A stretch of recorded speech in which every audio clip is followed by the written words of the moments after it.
দর্শক আমরা আজকে একটি আপুর ড্রাইভিং দেখবো। সে রিসেন্টলি ড্রাইভিং ক্লাস শুরু করেছে।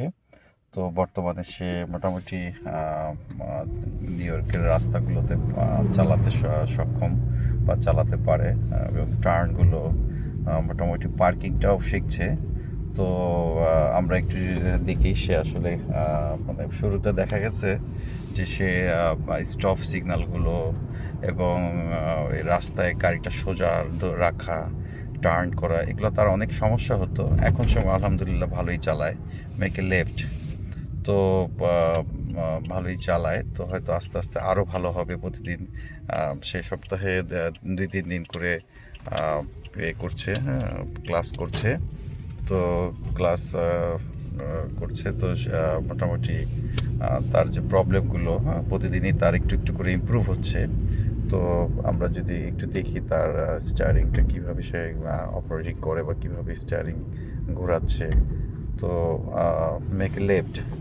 তো যাই হোক, তো এইভাবে আসলে সে শুরুতে তার একেবারেই খুবই বাজে অবস্থা ছিল, স্টিয়ারিংটা ঘোরাতে পারতো না। এবং সে দেখা গেছে যে রাস্তার যে নিয়ম কানুনগুলো সেগুলো বুঝতো না। তো এখন সে মোটামুটি বোঝে, বাট তারপরও তার অনেক ভুল হয়। সে ভুলগুলো সঙ্গে কারেকশনের জন্যই সে মূলত হচ্ছে ওই প্রতিদিন নিয়মিত ক্লাস করছে। আচ্ছা, এইখানে যে স্টপ অলওয়ে ছিল, সেখানে যে আগে আসবে সে যাবে। এখানে কনফিউজড হওয়ার কিছু নেই, ওকে? কনফিউজড হওয়ার কিছু নেই। এখানে আগে আসলে আগে যেতে হবে, দাঁড়িয়ে থাকা যাবে না। তাহলে পেছনের গাড়ি হর্ন দেওয়া শুরু করবে, ওকে?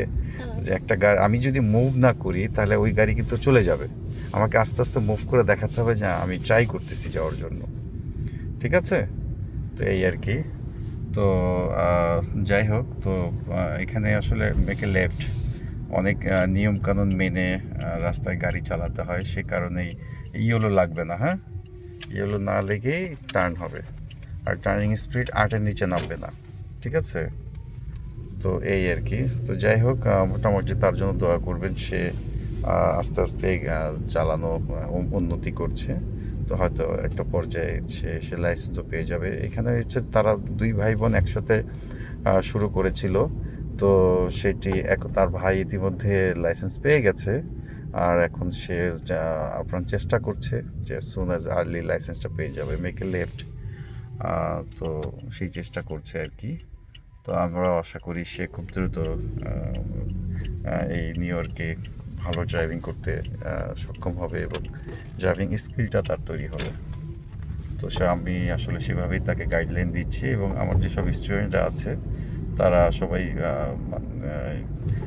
ইনস্ট্রাক্টর বা নির্দেশনা যে বিষয়গুলো সেগুলো নিয়ে তাদের কোনো অভিযোগ নাই।